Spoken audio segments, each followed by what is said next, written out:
Amém. Mas para os irmãos que trouxeram a Bíblia ali no livro de Marcos, capítulo 5.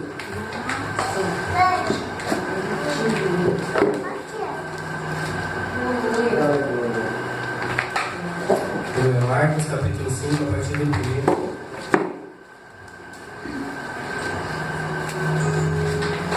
Aleluia.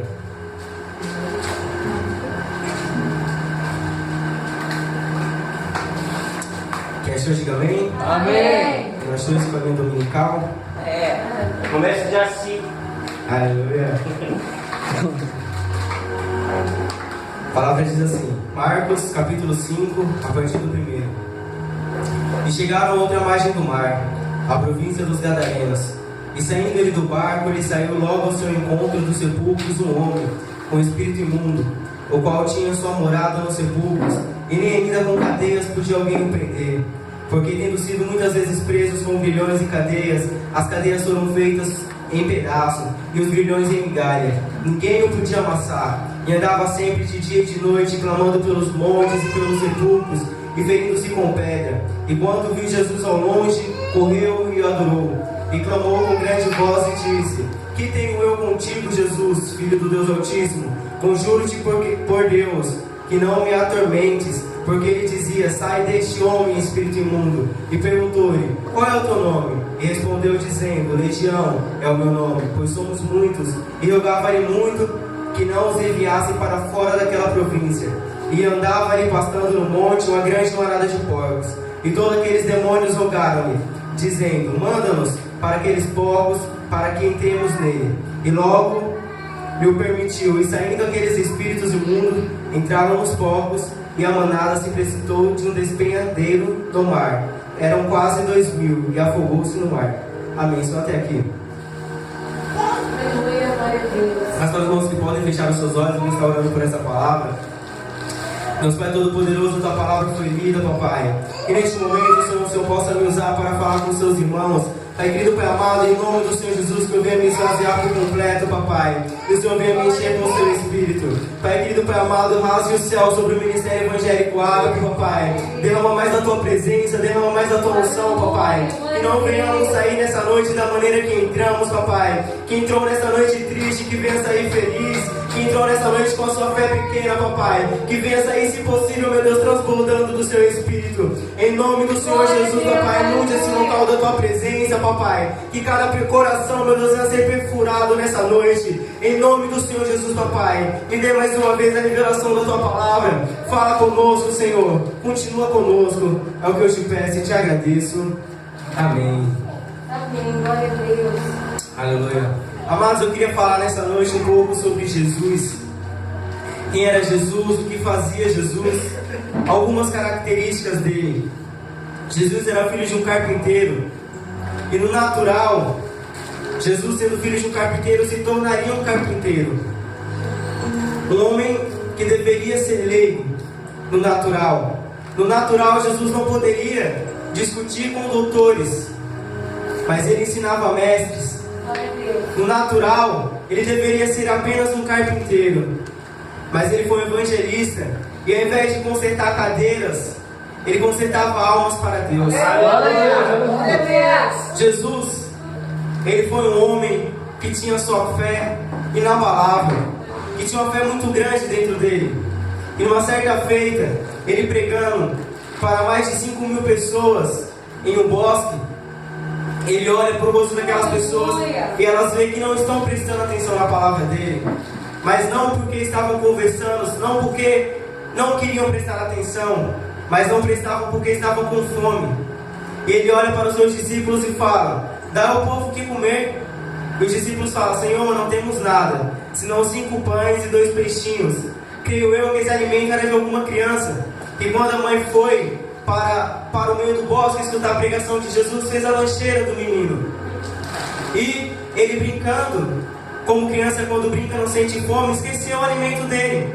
E quando os discípulos passaram procurando alimento, o menino falou: Eu tenho 5 pães e 2 peixinhos. E Jesus, ao contrário de se irar, de perder as estribeiras, falando: Como assim? Vocês são responsáveis? Sabe que a gente vem para um grande evento pregar para essa quantidade de pessoas e não prepara o alimento?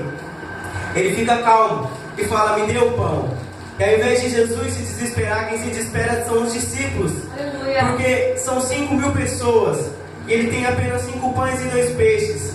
O discípulo fala: vamos morrer, porque ele vai alimentar algumas pessoas e o resto vão falar: e nós? Vocês estão tirando com a nossa cara, dão esse alimento para essas pessoas e nós passamos fome? Aleluia. E creio eu que eles começam a ficar preocupados.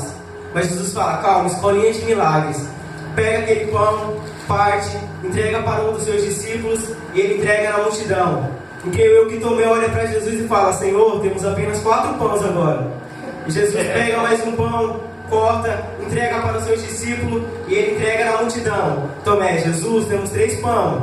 E ele pega mais um pão, parte, entrega para os seus discípulos e ele novamente espalha para a multidão. Tomé: Jesus, agora temos 2 pães. E ele pega mais um pão e parte, entrega para o seu discípulo e ele entrega para a multidão. E creio eu que nesse momento os discípulos começam a procurar uma rota de fuga. Um olha e fala: será que vamos fugir pelo fundo? A outro: não, no fundo tem muita gente, vamos fugir pela frente. Aqui talvez sairemos no nosso barco. Mas Jesus, calma, escolinha de milagre. Pega um peixinho, parte, entrega para o seu discípulo e ele entrega para a multidão. Ele: Jesus, resta apenas um peixe. E ele pega esse peixe e parte novamente para o discípulo e ele entrega para a multidão. Ele fala: Senhor, agora temos apenas um pão.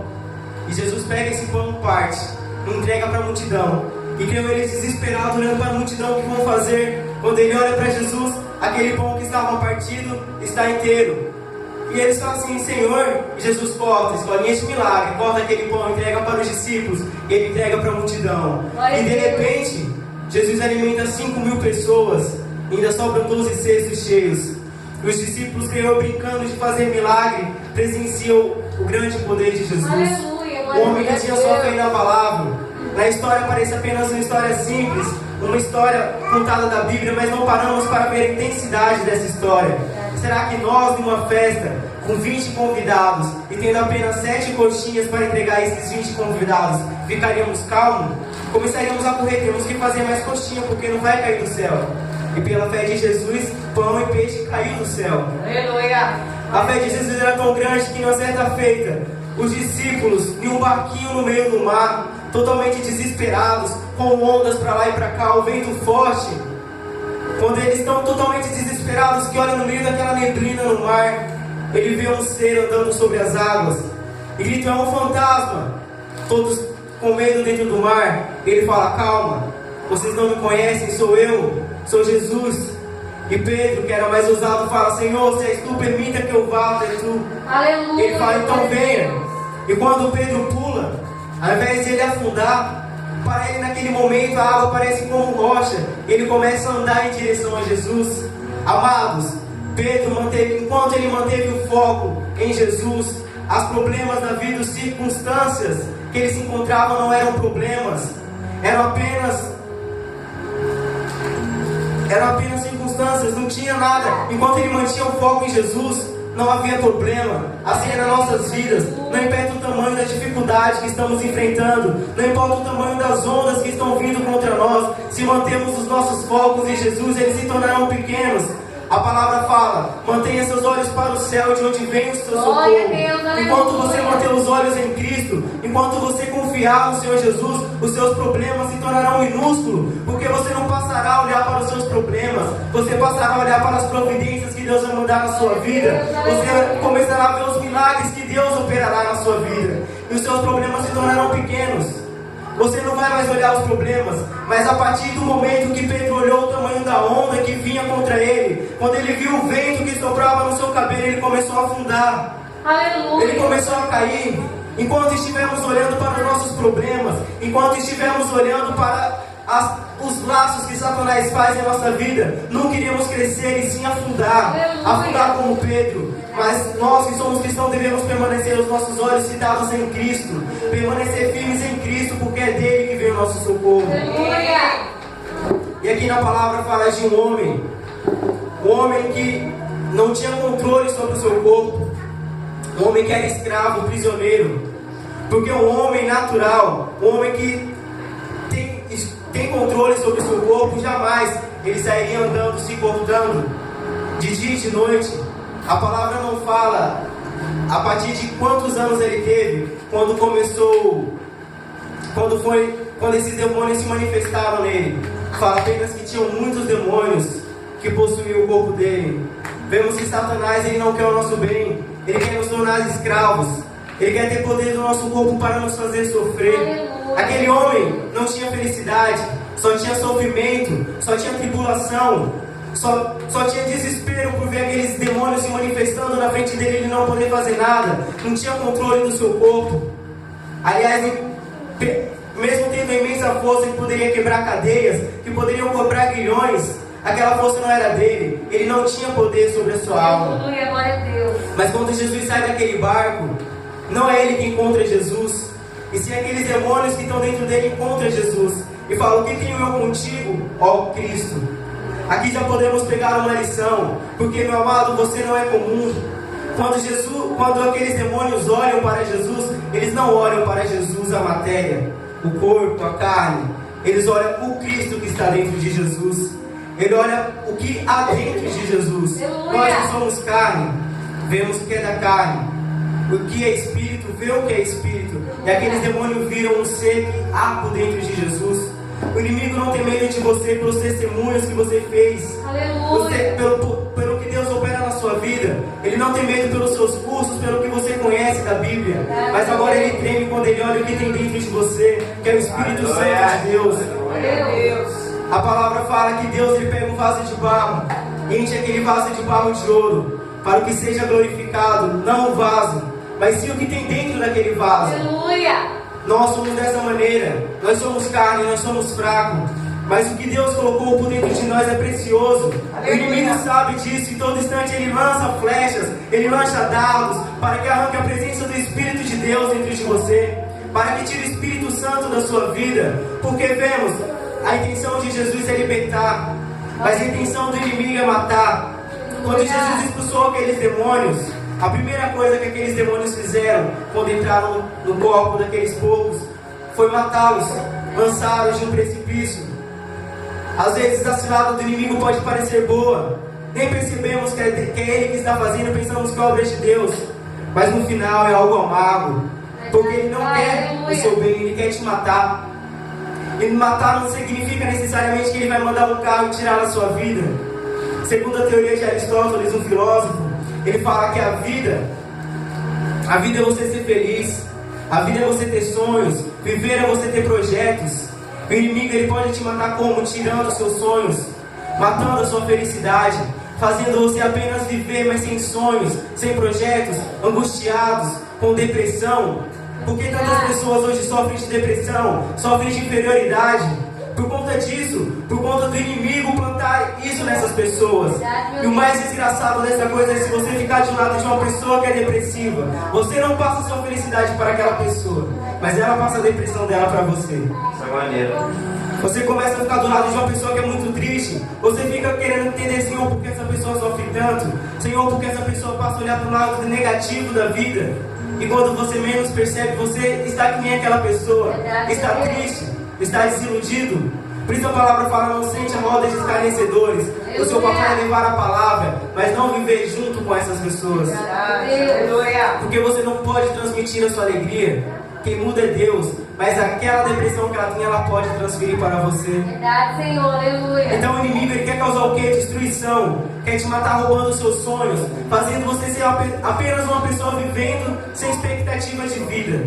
Apenas viver faz você olhar a alegria dos outros e não pegar aquilo como edificação para você, mas sentir inveja, falando: aquilo que meu irmão tem eu nunca vou ter. A maneira como aquela pessoa usada eu nunca vou ser. Ele começa a te rebaixar, ele começa a fazer você sentir o lixo do carrapato. Aleluia. É engraçado, mas é verdade, amados. E quando estamos passando por esse momento não é nada engraçado, e sim triste, porque pensamos apenas em chorar, ir para os nossos quartos e chorar e ficar calado e não se abrir com ninguém, porque estamos nos sentindo um lixo, porque o inimigo entrou em nossos corações, ele roubou aquilo que é mais precioso dentro de você, que é o Espírito Santo. Aleluia. E afastando a presença do Espírito Santo não tem mais alegria, e sim destruição, tristeza. Amado, você que segue ao Senhor Jesus, não pense que a sua vida será apenas alegria, apenas vitória, porque senão Jesus seria mentiroso. Como assim, William? Mentiroso? Ele seria mentiroso, porque a palavra dele fala que no mundo você terá aflição. E a aflição não é uma coisa fácil de lidar. A aflição é uma coisa que acaba conosco, é uma coisa que corta os nossos corações. A aflição é uma coisa que você não vê felicidade em nada, só vê destruição. Só fala, Senhor, o que eu vou fazer agora? Você quer se isolar, quer ficar sozinho, porque você não vê uma porta para que você possa fugir, para que você possa escapar. E Jesus, ele avisa, ele fala, você terá aflição. Se você terá aflição, não será fácil vencer. Mas ele completa, mas tenha bom ânimo, porque eu venci o mundo, porque eu estarei contigo. Aleluia. A palavra fala que ele não envia tentação que não possamos suportar. Aleluia. E junto com essa tentação foi um escape. Então quando chegar o momento da tribulação, quando chegar o momento da aflição, que a nossa alma está cortada, que o nosso coração está rasgado, que não conseguimos olhar a felicidade em nada, apenas queremos chorar e apenas queremos nos isolar, que possamos dobrar o nosso joelho e orar para Deus, falar, Senhor, Tu falou que estaria comigo, Senhor, Tu falou que estaria do meu lado, então revela agora o Teu poder, Pai, porque eu não tenho mais forças, porque eu não tenho mais forças para continuar. É isso que Jesus quer de nós, um ato de atitude para que Ele possa entrar em nossas vidas. Não pense porque você está aqui na igreja, você não terá tribulações.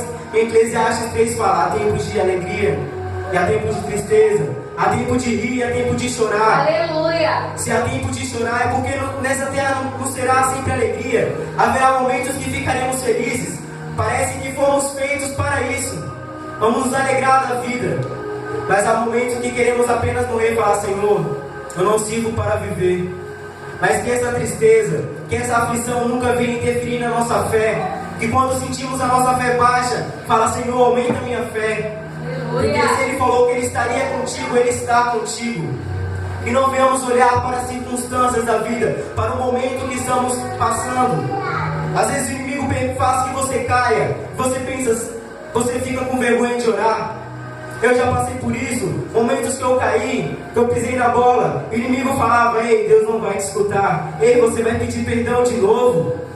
Você não tem vergonha na sua cara, você pedir perdão agora e mais pra frente está planejando a mesma coisa. Aleluia, glória a Deus. Você dobrará os seus joelhos para orar e não conseguir, não vai conseguir, porque o inimigo vai atacar você a todo instante, falando, ei, Deus não vai te ouvir, a sua oração não tem poder, você é fraco, Deus ele não está com você.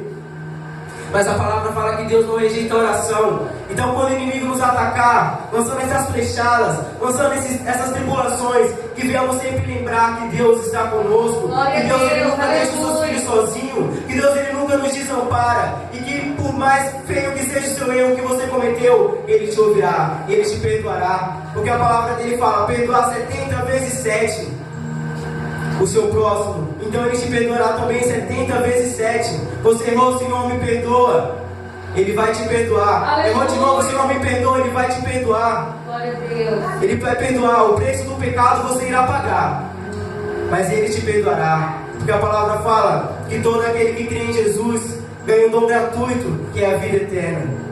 E este homem se encontra nesse momento de tribulação, onde ele não vê felicidade em nada, porque ele sente apenas dor.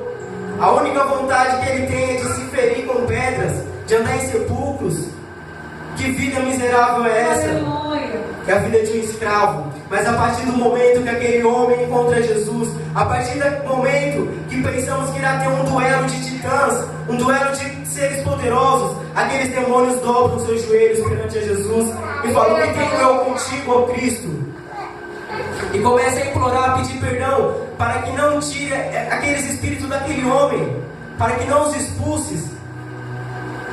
Mas Jesus expulsa. Jesus, o que Ele quer da sua vida? Ele quer te dar libertação. Aleluia.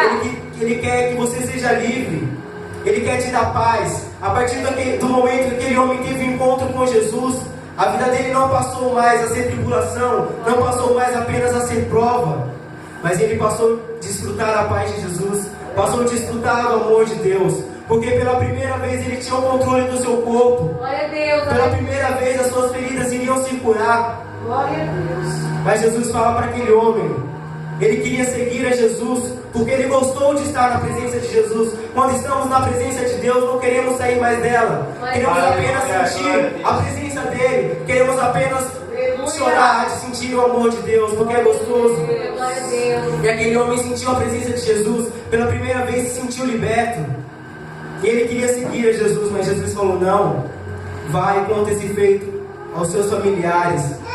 Porque Jesus, Ele não quer fazer o bem só na minha vida, não quer fazer o bem só na sua vida. Ele quer que você espalhe esse bem para outras pessoas. A mesma paz que sentimos, Ele quer que você espalhe para outras pessoas sentirem. Mas por conta da nossa incredulidade, não podemos ver o milagre de Jesus, não podemos ver o seu sobrenatural. Eu e minha mãe, um dia antes de começar a campanha na casa do meu primo, uns dias antes, a gente chegou e ele estava com a garganta fechada, inflamada, e o dente doendo. Ele não sabia explicar o que era aquilo. E não podia nem ir no médico porque o posto estava fechado. E o que estava para inaugurar, inaugurou. Então a gente foi na casa dele, pegamos o óleo, fizemos uma oração e saímos. Quando chegou no dia da campanha que voltamos, ele estava agradecendo. Falou: ele me chama de Suquinho: ô Suquinho, muito obrigado pela oração, porque a minha garganta melhorou. O meu dente não está doendo mais, eu creio que a sua oração me curou.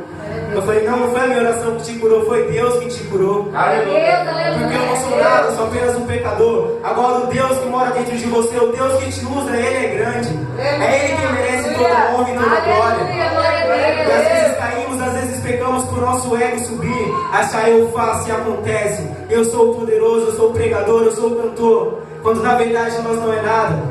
Eu gosto muito de um corinho que fala assim: se Deus puxar a tomada, não canta, não prega, não faz mais nada. Amado, se Deus puxar a tomada, não somos nada. Somos apenas pó. Somos apenas pó. Então que venhamos nos atentar, nunca deixar o nosso ego subir. Porque quando começamos a fazer uma coisa minúscula assim, uma coisa minúscula, fizemos uma oração, ela foi respondida, o nosso ego começa a se elevar. Então que venhamos sempre abrir os nossos olhos para isso. Quem faz não é eu, e sim é Deus. Eu sou apenas uma ferramenta. E quem já foi no mecânico sabe que a glória não vai para a ferramenta que consertou o carro, e sim para o mecânico que usou aquela ferramenta. Então, amados, somos apenas uma ferramenta na mão de Deus. A glória nunca deve vir para nós, e sim para Deus. Aquele homem, quando encontrou com Jesus, ele teve paz. Se você está passando por um momento difícil, por um momento de tribulação, tenha fé que esse momento passa. Eclesiastes fala: tudo é passageiro. A dor nessa terra é passageiro. A alegria nessa terra é passageiro. O milagre nessa terra é passageiro. Até a nossa vida é passageiro. Mas as obras que você faz em nome do seu Deus, isso não é passageiro. Porque Ele fala que a palavra dele permanecerá. O agir que Ele operar na sua vida, isso permanecerá. É o que valerá quando subirmos e ficarmos frente a frente com o Pai. Que Jesus vai olhar e falar: o livro do Iago está escrito no livro da vida? Onde fala assim: o livro do Iago está escrito no livro da vida. E Ele fala: bem-vindo, bem-vindo na minha casa. Que não venhamos trocar coisas eternas, princípios eternos, por coisas momentâneas. Que não venhamos deixar uma tribulação, uma dor que passa com o tempo tirar a nossa salvação. Que não venhamos deixar que as ondas da vida, quando o inimigo levantar os mar contra nós, que não venhamos deixar que isso nos afaste da presença de Deus. Que venhamos sempre permanecer os nossos olhos fitados em Cristo, porque é dele que vem a salvação. Não tem nenhum nome nessa Bíblia, não tem nenhuma pessoa com nome nessa Bíblia que obteve a glória de Deus de uma maneira fácil. Todos sofreram, todos passaram por momentos de tribulação. Quem diria Paulo, que era rico e serviu a Jesus e ficou pobre, passou a depender dos outros. Então, não vamos obter as coisas de Deus fáceis. Para obter as coisas de Deus, é sempre a velha maneira, tudo muda. Mas para ser usado por Deus, não, é sempre do joelho no chão, orando, louvando, buscando a Deus de todo o coração. E no momento de tribulação, permanecer fiel. Porque é no momento da bonança que tudo está bem, que Ele vê quem ama Ele realmente, que Ele vê quem é fiel. É no momento da tribulação, quando você está apertado, que você não vê saída para o seu problema. No momento que você está entristecido, que parece que você foi abandonado, é aí que Jesus vê quem é fiel, quem realmente é fiel a Ele. Na Bíblia fala a história de um homem que na sua infância teve seu pai e sua mãe decapitados em sua frente, e foi lançado como escravo para o deserto. E depois de 4 anos, com ele perseverando. Depois de 4 anos, Deus se revelou na vida desse homem, Aleluia. que é Ezequiel. Depois de 4 anos, Deus se revelou na vida dele. Ele viu seu pai e sua mãe decapitados na sua frente, e ainda assim permaneceu firme, mostrou fé, mostrou que amava o Senhor de todo o coração. E depois de 4 anos, Deus permitiu que ele passasse 4 anos no deserto. Deus operou na vida dele. Então que viemos parar com essa mania de querer ver o agir de Deus assim, no instante, no estralo de dedos. Que viemos deixar Ele agir no tempo dele. Que viemos deixar Deus agir no tempo dele. Às vezes parecerá que Ele está demorando, que você está abandonado, que Deus Ele não se importa mais com a sua vida, mas Ele ama você. Ele deu o único filho pela sua vida. Então que nunca venhamos deixar que as circunstâncias dessa vida, que os nossos problemas venham nos afastar da presença de Deus. Amém? E eu agradeço a oportunidade. Quero só a oportunidade do pastor Paulo.